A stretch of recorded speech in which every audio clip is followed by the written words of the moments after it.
Okay, morning everyone. I hope you're all doing well, feeling fresh on day 10 or whatever we are of the summer school. I'm wearing this very strange mic. I'm not sure whether I look like I work in a call center or whether I'm Beyonce, so we'll just go along with the sound, and if it drops out at any point, just give me a shout. I'm going to talk today about representing the polar regions at the global scale within the United Nations system and at the national scale. But for the national stuff, I'm not going to go into loads of detail about the UK, because I'm guessing that's only of interest to a couple of you. So I'm going to more use the UK as a case study for how each of you might get involved in your own national level policy making processes. So I've started with probably the best photo I've ever taken. And that's partly because I like showing off, because it's my favorite, but it's also got a message in there. So I think when we're communicating with policymakers, using really eye-catching imagery is really important. It makes people sit up in their seat and go, wow, this is an amazing place we're talking about. So I think having a really striking image speaks to the importance of what we're trying to convey, and I think this image in particular shows the kind of majesty of the polar regions, but also the fragility and therefore the importance of protecting these critical regions, both in the south, as we're focusing on now, but also in the north.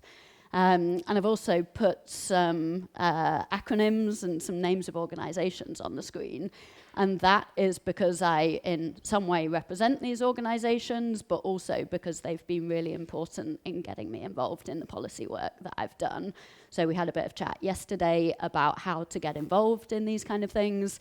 And I would say one of the golden rules in this is to work with the organizations that represent the community, because it's those organizations that often act as the conduit through to really meaningful policy communication and ultimately science delivery. So I am currently the co-chair of the Southern Ocean Observing System. As Anton said yesterday, I was involved with the marine ecosystem assessment for the Southern Ocean. And I'm kind of tangentially involved in SCAR, because SCAR is the overseeing body for SUS and was one of the sponsoring and publishing partners of the marine ecosystem assessment. So these organizations are often very much interlinked, and you see similar faces and similar themes across them, and they all work quite collaboratively together. So to be involved in that network of organizations is a really, really great place to start. I noticed yesterday that other people were starting with a bit of a bio, so I wasn't planning to put this in, but as other people did, I thought I would. So I think whilst I'm here to give the or to help with the policy part of this summer school, I actually don't identify myself as a policy person. I identify myself first and foremost as a marine biogeochemist. My science is all about the nutrient and carbon cycles in the Southern Ocean and the Arctic, and it is through that area of core scientific expertise that I've got into the policy work. And of course, I don't go and tell policymakers about isotope signatures or trace metal dynamics, but I use the chemical underpinning of the whole ecosystem as the starting point for policy work. So I think that's probably my first important message, that when you're communicating with policymakers, you're very rarely communicating about your very own niche of the whole research field.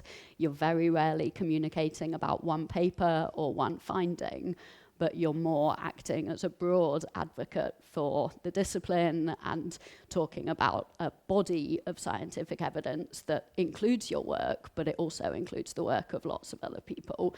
So I think duly acknowledging that other work and those other people is really important, both for conveying how much of a team sport science is, but also for conveying how much work has gone behind whatever advice you're giving to the policymakers. I consider myself secondarily as an educator and communicator. I could have put a photo here of me teaching a lecture in Edinburgh, but I thought that would be quite boring. So I put this one in, which is from an outreach project I've been working on over the last year with the National Museum of Scotland, which focuses on the effects of climate change specifically on children in different parts of the world. And as part of this communication stream, we've been doing these workshops with young people and children from all over the country and the world, because Edinburgh is quite a touristy city, so we've had people from as far away as Taiwan, the United States, New Zealand, come and use these artistic practices to explore their feelings around climate change and what they can do about it. So I see that very much as part of my role as a broad educator and communicator about these important aspects. And it's really from those two together that I've got into the policy advising role that I now have, which I should say is not a formal role. It's a kind of informal involvement, and I basically get invited to do various different policy activities. Occasionally I put myself forward, but now it's often by invitation of organisations who want somebody to come and talk about the Southern Ocean, or more rarely now the Arctic. Although, as I'll go on to say, the first policy work I did was actually for the Arctic. So this is a photo from the first United Nations Framework Convention on Climate Change, Conference of the Parties, or COPs, that I went to, and really that was because I was in the right place at the right time. So I guess that's my second important message. You know, sometimes you don't know that these opportunities are going to come up, but when they come up, they are there to be jumped at, and if you kind of prove yourself on one occasion, then that's likely to lead to a snowballing effect of a building contribution over time. And then whenever I introduce myself, I think it's nice not to just talk about work and to give it a bit of a personal touch as well. So I'm also a field hockey player. I looked for a photo of me on the pitch this morning, but I couldn't find a good enough one, so I've just left it with the words there. But I also like to get away from work and go and play hockey with my friends and enjoy time away from the office as well. Okay, so the two things I'm going to talk about, as I said on the title slide, are policy making at the international, UN level, and at the national level. So I think before we get into the details of polar advice for the United Nations, it's important just to nail what different parts of the United Nations we're talking about. The United Nations is a huge beast with many different parts moving sometimes in different directions for different reasons over different timescales. So just to bring us all onto the same page, I wanted to start with these definitions. So a lot of the work that I've done and lots of people in our community do is through the UNFCCC. You'll hear this acronym a lot. So it's the UN Framework Convention on Climate Change. It is now shortened just to UN Climate Change. So it means the same thing. And this is a formal international convention or treaty that was signed, has been signed by 198 parties or member states of the United Nations, and it entered into force in 1994. So this is a legal treaty that people, that many nations, the majority of nations, have signed. In of itself, it is not legally binding, but its central tenet is the Paris Agreement, which is legally binding. And then we've got the UN Oceans activity, and there are two distinct parts of this.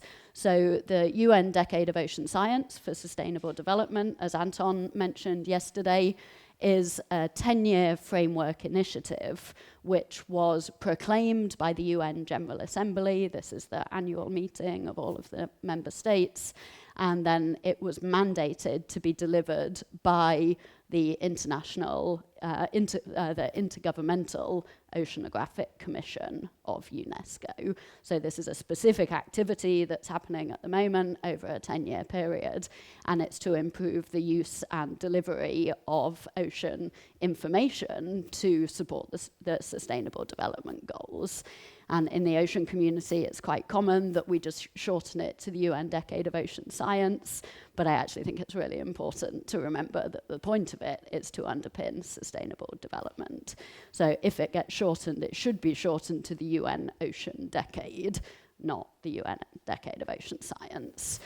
And this is the vision for the decade, as Anton also shared yesterday. And this is a societal level activity with many state and non-state actors. This is different to UN Oceans, which is an interagency mechanism. So it's a collective, ultimately, of different UN agencies, member states and non-governmental organizations, which has a specific meaning in the UN system, which is different to the way we think of it when talking about organizations like the Worldwide Fund for Nature or Pew Charitable Trust, for example.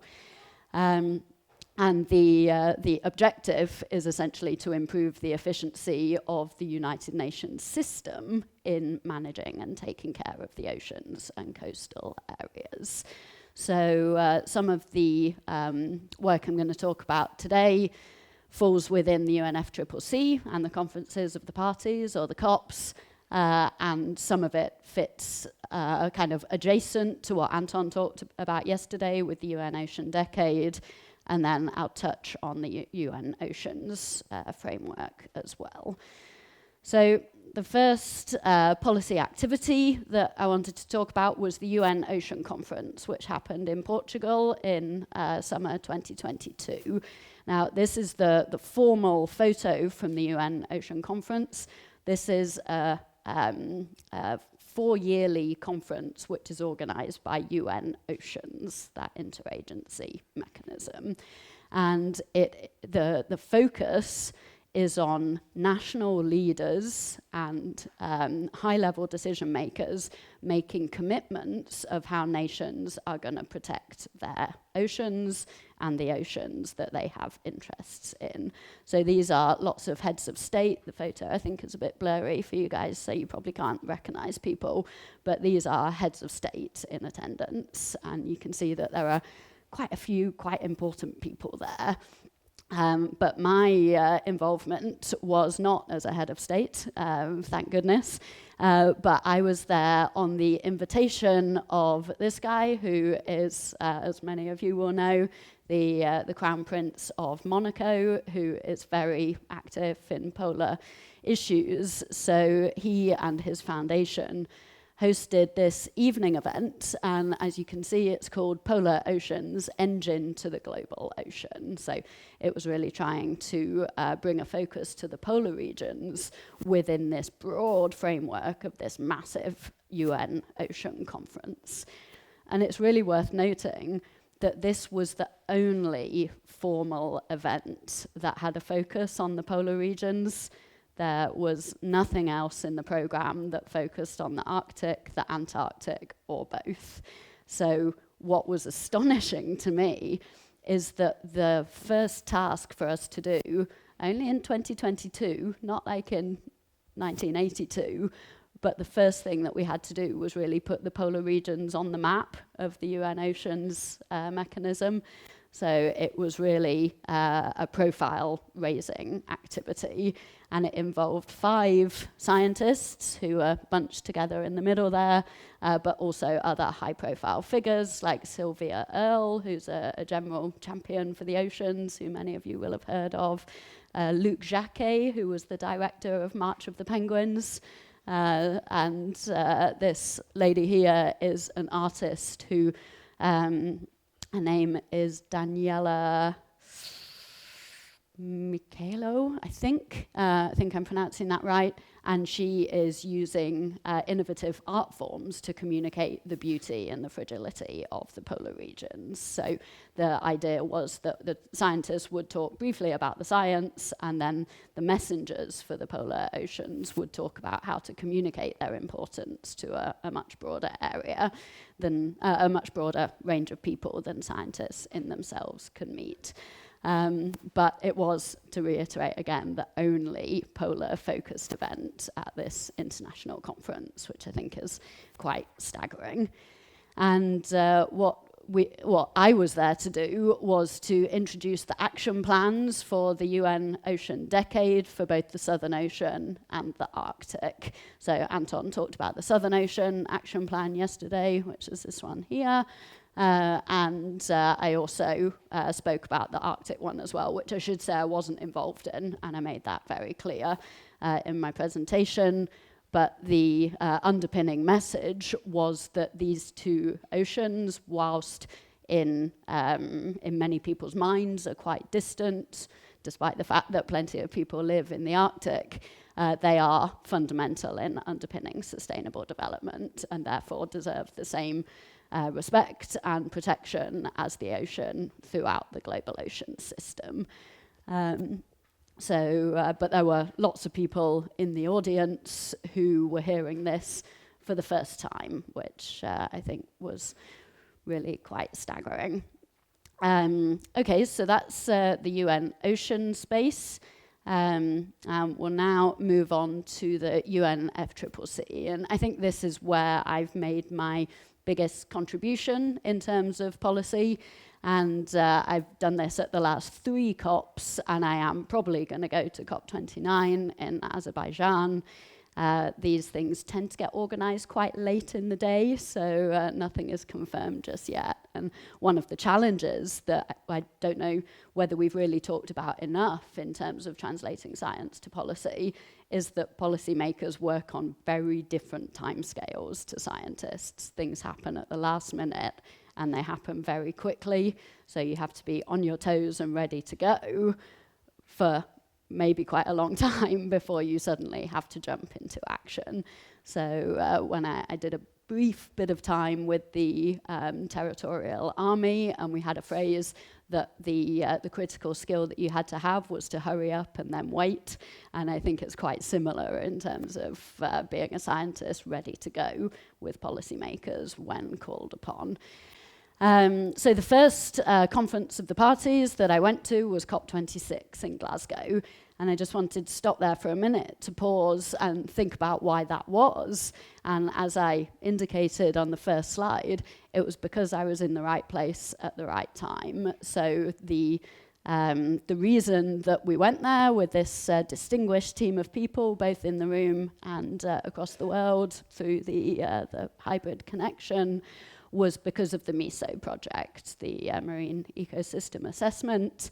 And there was a recognition that there was gross underrepresentation of the Southern Ocean and no representation of its ecosystems. Any talk about the Southern Ocean was related to heat and physical uptake of carbon, which of course are important, but there was no acknowledgement of the importance of the ecosystems or their sensitivity to climate change that we were there to talk about. So we put in, it's similar to putting in an abstract for a conference. You put in a pitch to deliver a side event, and that was successful. So we essentially presented the findings of the Marine Ecosystem Assessment with an emphasis on what they show for why these ecosystems are incredibly fragile in the face of climate change, and therefore feeding into the body of evidence as to why we need to mitigate climate change. And a key message that we made was that climate change adaptation is becoming much more of a focus than climate change mitigation, but systems like the Southern Ocean ecosystem have very little capacity to adapt. So really the only option for protecting them meaningfully and in a sustained manner is to mitigate climate change, which is one of the central tenets of the Paris Agreement. And then to take that argument one step further, there has been a drive over the course of the last 3 COPs to talk more and more about loss and damage funding. So paying for damage that is already being done, generally in the global south, and for that funding to come from the global north as a compensation mechanism for the damage that those nations historically and in a continuing fashion have been largely responsible for. But within the political discourse, this is having a slight effect of minimizing the importance of mitigation. So there's a shift towards thinking, oh, well, as long as we pay for the damage, then it's okay. And of course, we know that that's not okay, but that is a bit of a message that's coming through in the political discourse. So we were actually elevated above what I realized we were going to achieve, because we were held up as one of the talks that gave a very crystal clear example of a system where adaptation can hardly do anything, loss and damage funding definitely can't do anything, so the only option is mitigation. And this, of course, is true of many other systems worldwide. So yeah, the initial way in was through MISO, and the reason that I led it and coordinated the team was because it was in Glasgow. I live in Edinburgh. It's a 50-minute train ride between the two. So it was literally a case of me being the local person, and therefore it made logistical sense for me to lead it. So in that COP, we had a focus very much on the MISO project, and then because I got involved with the organization, with a organization called ICCI, which is the International Cryosphere Climate Initiative, and it is that organization that organizes the cryosphere presence at the COP conferences. So, as we touched on yesterday, it was that personal connection that I was then invited again in COP27, and I wanted to use that opportunity to get more inclusive engagement from the Southern Ocean community. So I collaborated through my role with SUS, with SCAR and the Anti-Con program, which was represented by Gilda Kakchavo in the middle, and then the efforts within the scientific committee, which we heard about yesterday, to the Antarctic Treaty System through Susie Grant. And then Nadine Johnston here represents the ICED program, which looks to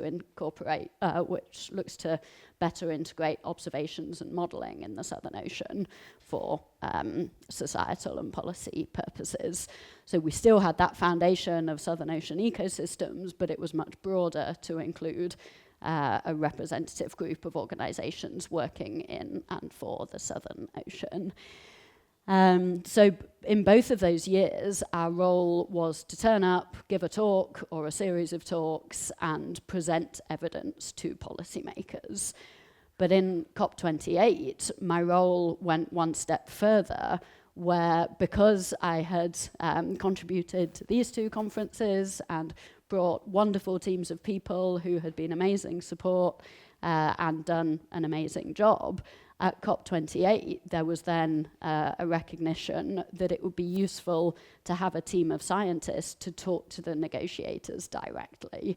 So we still gave a couple of talks, but they became much more of a secondary focus, because where you really make a difference at these conferences is to speak to the people actually doing the negotiations. So we had a series of one-on-one or two-on-two face-to-face meetings where we could really get into the detail of why these things matter and why individual nations need to be pushing them through their own channels. So at these conferences, there are three main streams of activity. One is the plenary grand presentations that are the parts you see on the television or on Twitter or on YouTube. And they are the heads of state making grand statements, or celebrities coming in and saying what they think, or just very high-level presentations, but they don't actually have any direct effect. You could say, if you were being uncharitable, that they're all for show, but actually that show and that communication is an important part of influencing the negotiations. So there's the plenary part, and then there's the civil society part, which is called the pavilions. So this is the Cryosphere Pavilion. There are several hundred pavilions, but this is where you get the scientific community, the non-governmental organizations, the non-state actors, the societal actors. And this is a great exchange of information, but there is sometimes quite a strong division between the scientists and the civil society people who go to that and the decision makers, because the decision makers and the negotiators are so busy in the negotiations that they don't actually have much time to come and listen to talks. So that is the third stream of activity within the conferences, which is negotiators representing their national governments, sitting in rooms, mostly behind closed doors. Some of them are open to observers, but mostly it's behind closed doors, really working out the nitty-gritty of what they're going to agree to and what they're not. And at COP28, there was a recognition that a closer connection between the scientists and those negotiators was what was going to make the real difference. So a good example that we had in Dubai was the Minister for Foreign Affairs for Chile came for a personal meeting with the 5 scientists who were representing the different disciplines within the cryosphere. And we thought, yeah, foreign minister, he's going to stay for 10 minutes maybe. But he was really, really into it. He stayed for a whole hour.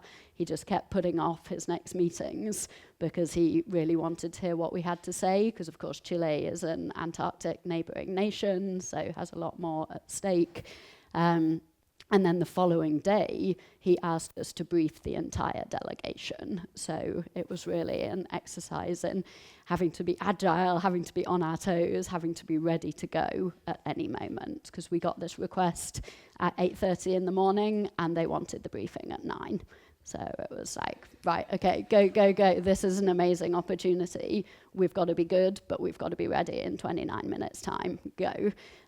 So it was a real exercise in spontaneity, but really being on top of our game all the time. And that's why these kind of presentations, we still gave them, but they were lower down the priority list in terms of what actually makes a difference in these decision-making processes. And then I put this photo up here. I don't know how many of you recognize this person, but it's the Secretary General of the United Nations, Antonio Guterres. So through various channels related to pictures that I gave and summaries that I gave to different people, there was this connection established. So I had my 5 minutes to influence the thinking of the Secretary General, who then went on stage straight afterwards and talked about the importance of protecting the cryosphere. So again, it was a real lesson for me in terms of having to be right on top of my game whenever the opportunity came along.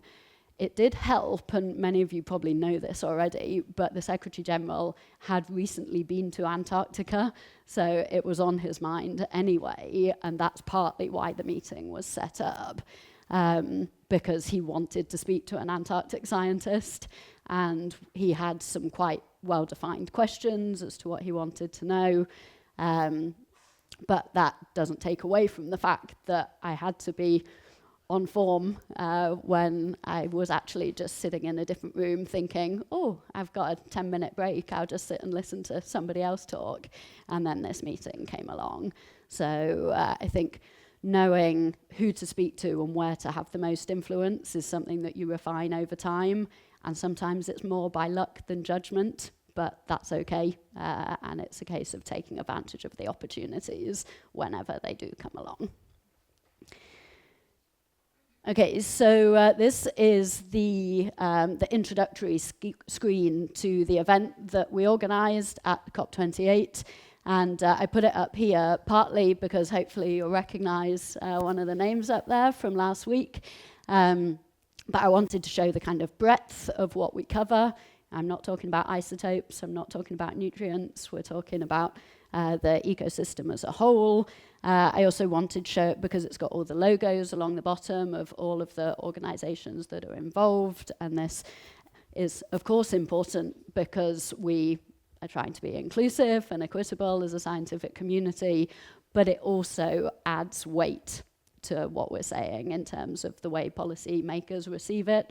They receive it in terms of, oh, well, all of these organizations are supporting this, so it must be important, which has a much greater level of credibility than one scientist from one institution saying their piece. And then the other point I wanted to make was coming back to the point about crediting things completely and effectively. So photos that you use, paper sources that you use, all really important to be acknowledged correctly, partly because it's just the right thing to do, but also because it shows the robustness of the evidence that you're using and the credit for imagery that you're using, which, as I started with, is a really important aspect.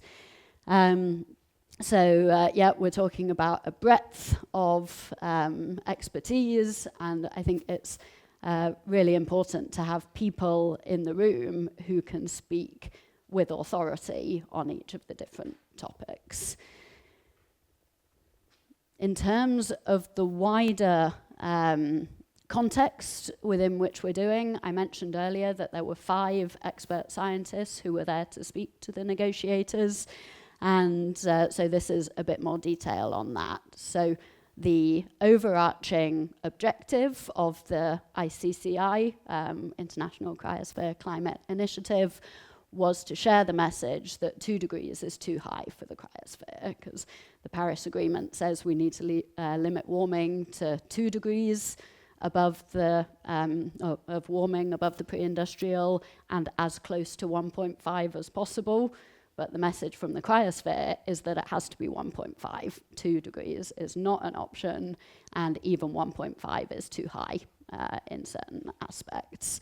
So within the cryosphere, we have 5 focus areas, which is why there were 5 expert scientists. So my part is polar oceans. There's also permafrost thaw, which is primarily an Arctic issue, but is very important societally. Sea ice, for obvious reasons, I don't need to explain to this audience.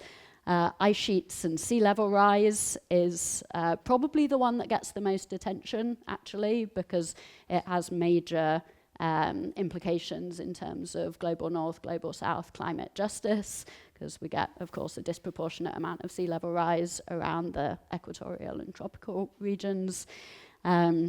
And then mountain glaciers is the 5th pillar of the work that ICCI are doing. And this, again, has major implications in terms of climate justice, because there are, for example, 3 billion people that rely on mountain water resources from glaciers. And if these glaciers are lost, that's a lot of people to lose their reliable water supply. And again, it's a climate justice issue between the global north and the global south. So these are the 5 areas of focus. This is my area of focus. But another consideration for us to have is that we can't go to these policy events and only have expertise within our own area. We need to have a broader expertise base than that, and to be able to be a kind of generalist advocate or champion for our broad area of expertise. So in my case, that's the polar oceans, but I broaden out to the polar regions, because it's quite often the case that one person is not going to say, right, I want to speak to this person for 5 minutes, then this person for 5 minutes. They're going to have 10 minutes for one person, and they want as much information as possible. So whilst my focus is on the polar oceans, if that person wants to know about mountain glaciers, I need to be able to speak to that at some level. But I think that at some level, part of that is really important. I think we need to be able to be broad advocates for the discipline, but we also need to know when to stop and to say that is beyond my area of expertise, but let me introduce you to somebody who does have those expertise and they can explain more to you. So I think there's a fine balance between breadth of representation and credibility of expertise, and you yourself will know where that line is. You will know when you're approaching it, and you'll know when it's time to pass that baton on. But being able to speak more broadly than just your own absolute niche of science, I think, is really important. Okay, so that's the whole context of what we're doing to represent the cryosphere in the COP conferences. Now, to zoom in a little bit, how am I doing for time? Yeah, zoom in a little bit on the Southern Ocean. I talked about the fact that we're talking about ecosystems as a whole, not our own specific area of study within them.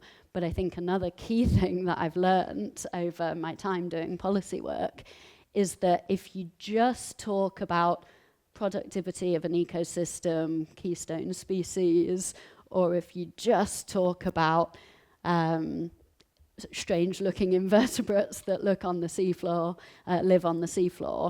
policymakers are going to wonder why that's relevant to them and their constituents, whoever they may be. Whereas if you frame those things within the context of ecosystem services and the benefits that they provide to society, then all of a sudden those people are listening. So instead of talking about the life on the seafloor and the processes in the sediments, if we talk about the role in blue carbon sequestration and regulating global climate, then as we touched on yesterday, people are interested because global climate affects everybody. And the Southern Ocean has a disproportionate role, as I don't need to explain to this audience, but we as a scientific community do need to keep explaining that and keep communicating that effectively. And then instead of talking about nutrients and isotopes, which I love to do with fellow nutrient geeks, but when I'm doing policy work, it's more about ocean health and productivity because people understand that that's important, particularly if they live in coastal nations or coastal communities. But in general, there's reasonable ocean literacy, and people know that to have a healthy planet, we need a healthy ocean. So when we tie Southern Ocean chemistry and the fact that there are these huge exports of nutrients throughout the global ocean system, we talk about the Southern Ocean processes underpinning ocean health worldwide. We don't talk about nutrient fluxes and transformations. And then biodiversity, in many ways, is the easy one because people love to see penguins and seals and whales and things. But when we emphasize its intrinsic and cultural value, that is what rings the bells of the policymakers, because essentially they know that people care about that, and their job is to do things that people care about, so that on one level they can affect positive change in the world. On another level, in many cases, they'll get voted in again next time, and that does have an important influence. So when we think about ecosystem function, for example, that's something that scientists really care about. But when we talk about biodiversity, animals, nature, that's something that people in general care about. So we're really trying to pitch our messages in terms of what people care about, rather than what we as scientists think is really cool at the scientific level. And then fisheries and food security is another very important route through which we can reach people. And especially when you think that the tropical and equatorial oceans underpin food security for 3 billion people, more than a third of the world's population, and up to 60% of the nutrients that underpin that come from the Southern Ocean. So you probably wouldn't get into that much detail with a policymaker, but you can absolutely make the point that Southern Ocean processes underpin food security for a really large swathe of the world's population. So really pitching things in language that people care about and people understand is critical to success in translating science into policy. Okay, so I'm going to talk a little bit about the national level, and I said I'm not going to talk in detail about the UK. I'm going to use it as an example for how you might engage in your own national level. I was thinking about which image to use for this, and I thought, I'm not one of those people who wants a big British flag on the screen. That could look bad, particularly when I'm in a sensible country that's still part of the European Union. I thought about putting a map up on the screen, but that has all sorts of connotations as well. So this is a view from Rothera, one of the British Antarctic research stations. So I thought that was as British as I was willing to go on this screen. And it's worth noting that in the UK we have devolved governments as well as the United Kingdom. We have the devolved governments of Scotland and Wales. So living in Edinburgh, I can interact with the Scottish government as well as the British government. So that's the point I'm getting at here. Between national and subnational, there will be equivalents in the nations that many of you are from as well. But I also want to just emphasize the importance of local government. Local is the scale at which things really happen in many cases. I was really impressed at the most recent COP to find that there was a big contingent of city mayors from climate vulnerable cities all over the world, from Bangladesh to Tasmania to the Netherlands, and they had a coalition of mayors taking climate action and pushing for climate action. So that was really great to see. And these people are much easier to engage with than your president or your prime minister, so can be really important contact points to have.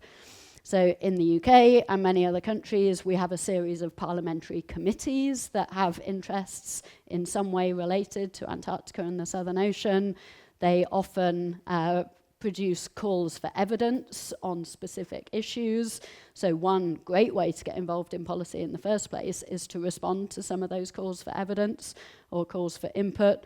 An example that we've got going on at the moment is the consultation on Scotland's National Marine Plan. And we've all been invited to give input on that, so that is a real clear opportunity for people to get involved in. There will be equivalents all over the world. There are consultations on particular policies that are often, if not open invitation, then you can apply to be invited, so looking out for notifications of things like this. Being on the right mailing lists or following the right people on Twitter or Mastodon or whatever social media platform you use can be a really good way of finding out about these things. The only danger of being on the email list is that you get absolutely swamped by these opportunities, but that then gives you the opportunity to pick and choose in terms of what you're interested in and what you think you'll be good at. So that's a good tip. And then there are many schemes available that have the specific objective of getting scientists involved in science policy interactions. So there are placements with the Scottish Government for PhD students, which is really fantastic. They can go off for 3 months and do policy that's either related to their subject area or only very vaguely related. I had a PhD student who was modelling Antarctic sea ice who went and did a policy placement looking at changes in Scottish seabird populations, and the only real link was the oceans. But it just really broadened his horizons and gave him a broader understanding of the connectivity of the system. For more advanced academics, there's a scheme with the UK government where you can go and be based within the parliamentary setup for 6 weeks, or there's a 10-week option as well. And the objective there is to improve scientists' ability to assimilate a broader base of information and feed it directly into the decision-making institutions in the parliaments. A kind of softer or more gentle way of doing that is to collaborate with government departments. We have a government department for the environment, food and rural affairs, DEFRA, and they have collaborative opportunities with scientists. We certainly in the UK, and I think in most other European countries, I'm not sure about elsewhere, but when you apply for national funding, you can include these government departments within the costed part of the proposal. So that can be a really nice way of engaging at a deeper level. And as I touched on with the local mayors, I think keeping your eye out for local initiatives can be a really good way in. So there's a nice example in Edinburgh called Communities Reuse, Reuse, Recycle, and it's specifically focused at Edinburgh's immigrant communities who have recently moved to Edinburgh, so in the last 3 years, and they have different kind of subgroups for people from certain parts of the world. So the part of the initiative that I've been working with is the Edinburgh East Asian network, who are have moved to Edinburgh in the last 3 years and have a specific focus on sustainability and how they can live most sustainably within the context of the UK. Because in terms of the practicalities of how you live sustainably, it depends where you are and depends what infrastructure is available. So the idea is to communicate and to provide resources for these communities to be able to live in a more sustainable way. And I've recently got involved with them. And it's firstly a really rewarding thing to do. It's really nice to mix with different people from different walks of life, but also it's a step on the ladder in terms of getting connected into wider policy communities. Okay, I can see that time is marching on, so I've got a couple of slides just to finish with. And I guess this is the more like honest and personal part of the lecture. Not that what I've said so far is dishonest, but the more reflective and personal aspect. And in terms of how doing this work makes you feel, and whether you feel like these guys, like, yeah, we're changing the world, we're doing a really good job, or whether you feel more like this, and it's all quite exhausting. And the answer is that you absolutely feel both of these things, and there's a spectrum between out and out hope and positivity and utter despair. And I think for me, the COP conferences are the most intense manifestation of that. So several times on a daily basis, you go from out and out hope as to what humanity can achieve if we all pull together and all have the same vision, and utter despair because we're letting that opportunity go away, and we're letting politics overrule science, and we're not making the progress at the rate that we need. So I think my message would be that personal resilience is really important. So whilst you're there to do a job and to represent your community and to make the world a better place, you can only do that if you're looking after yourself as well. So taking regular breaks, trying to eat properly, sleep properly, these kind of things are all really important because it's tough and the highs are really high, but the lows are pretty low as well. And there's the kind of you do things at these events that you would never do anywhere else. So I wasn't going to put this in, but we had a conversation yesterday about where sea level might reach with different climate change scenarios. And I was going to say this yesterday, but we were well into swimming o'clock, so I didn't want to prolong it any longer. But this is a demonstration that we did at COP last year in Dubai. And we found that if you use the projections of sea level rise and you take a 10-meter scenario, so it's quite an extreme scenario, but it's not implausible with continued high emissions to 2300. 10 meters sea level rise is a plausible scenario. And we found that the sea level at this rate of rise would cut right through the conference venue. So this caution tape is where sea level would be with 10 meters of sea level rise. And it was really impactful in showing people the reality of sea level rise right there at this conference, where we were failing to make agreements on stopping this level of committed sea level rise.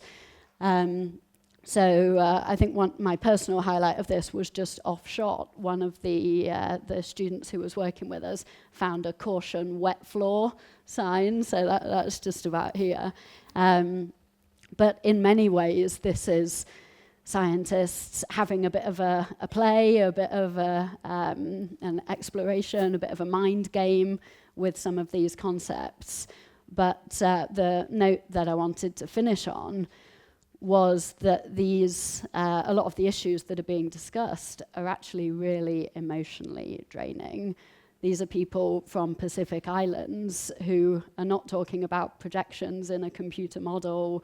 They're not talking about hypothetical scenarios that might be hidden behind some data points. They're talking about their lives, their children, their ancestors, their native lands, and so that spectrum from hope to despair that I talk about is so much sharper for many of the people than it is for us. So I think being sensitive to that and really taking the gravity and the seriousness of these issues to heart and thinking about what we can do about that is really the philosophy that we should be coming from, rather than, I'm a scientist, I've got this cool finding and I want the world to know about it. There is a place for that, but certainly within the context of climate change, it's about real people and real lives. So it's not to be taken lightly. It's difficult work to do, but it's super rewarding. And I think as long as we go at it with a bit of hope and a bit of faith, but most importantly of all, we go at it with integrity and empathy, then that's the best we can do. So I'll leave it there, I think, and I'm happy to take any questions. Yeah.